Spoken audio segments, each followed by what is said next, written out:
നമ്മുടെ യൂട്യൂബ് ചാനലിലേക്ക് ധാരാളം ഡൗട്ട്സുകളാണ് കുട്ടികൾ അയക്കുന്നത്. ഇന്ന് ചോദിച്ചൊരു ചോദ്യമാണ്, ഞാൻ +1 +2 മാത്സ് പഠിച്ചിട്ടില്ല, ഇനി എനിക്ക് എഞ്ചിനീയറിങ്ങിൻ്റെ ഒരു സ്ട്രീമിലേക്ക് പോകാൻ സാധിക്കുമോ? തീർച്ചയായും സാധിക്കും. നമ്മുടെ ആൽഫ ജീനിയസ് ഇൻ്റഗ്രേറ്റഡ് സ്കൂളിൽ തന്നെ മാത്സ് ഇല്ലാത്ത സ്ട്രീമുണ്ട്. ഫിസിക്സ്, കെമിസ്ട്രി, ബയോളജി, സൈക്കോളജി പഠിക്കുന്ന സ്ട്രീം.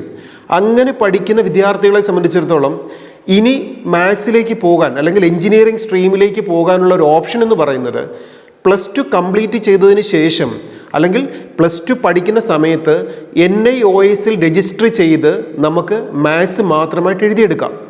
അങ്ങനെ മാത്സ് പഠിക്കുന്ന വിദ്യാർത്ഥികൾക്ക് ബിടെക് സ്ട്രീമുകളിലേക്ക് അതിനുശേഷം ഇത് കംപ്ലീറ്റ് ചെയ്തതിന് ശേഷം അപ്ലൈ ചെയ്യാം. പക്ഷേ ഒരു പ്രശ്നമുണ്ട്, നമുക്ക് JEE എക്സാമിനേഷന് ആപ്ലിക്കേഷൻ സബ്മിറ്റ് ചെയ്യുന്ന സമയത്ത് മാത്രം പ്രത്യേകം ഒന്ന് ശ്രദ്ധിക്കണം. കാരണം JEE എക്സാമിനേഷൻ എഴുതാൻ നമുക്ക് 2 ചാൻസേ ഉള്ളൂ. +2 കംപ്ലീറ്റ് ചെയ്യുന്ന വർഷവും അതിന് തൊട്ട് മുമ്പത്തെ ഒരു വർഷവും. അപ്പോൾ +2 കംപ്ലീറ്റ് ചെയ്തതിന് ശേഷം ഒരു വർഷം നമ്മൾ പഠനം മാറ്റി വെച്ചിട്ട് നാം NIOS വഴി മാത്സ് കംപ്ലീറ്റ് ചെയ്ത് കഴിഞ്ഞാൽ പിന്നെ നമുക്ക് JEE എക്സാമിനേഷൻ എഴുതാനുള്ള ഒരു എലിജിബിലിറ്റി നമുക്ക് പോവും.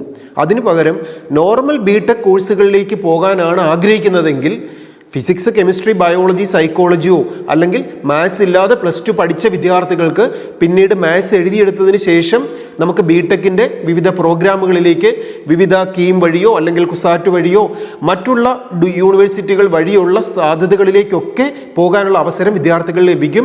കൃത്യമായിട്ട് അത് മനസ്സിലാക്കിക്കൊണ്ട് മുന്നോട്ട് പഠിക്കാൻ പ്രത്യേകം ശ്രദ്ധിക്കുക. ഇനി ബിടെക് സ്ട്രീമുകളൊക്കെയാണ് ആഗ്രഹമെങ്കിൽ 10ാം ക്ലാസ് കഴിയുന്ന സമയത്ത് തന്നെ ഫിസിക്സ്, കെമിസ്ട്രി, മാത്സ് ഉള്ളൊരു സ്ട്രീം തന്നെയാണ് +1 +2 എടുക്കുന്നതാണ് വിദ്യാർത്ഥികൾക്ക് ഏറ്റവും നല്ലൊരു കാര്യം. ഇത് പ്രത്യേകം ശ്രദ്ധിക്കുക. അപ്പോൾ അതുകൊണ്ട് കൃത്യസമയത്ത് നമ്മൾ എടുക്കുന്ന ഓരോ ഡിസിഷൻസ് ആണ് നമ്മുടെ ഫ്യൂച്ചറിനെ ബെസ്റ്റ് ആക്കി മാറ്റുക. അതുകൊണ്ട് ഓർക്കുക, study well, enjoy your future. All the best.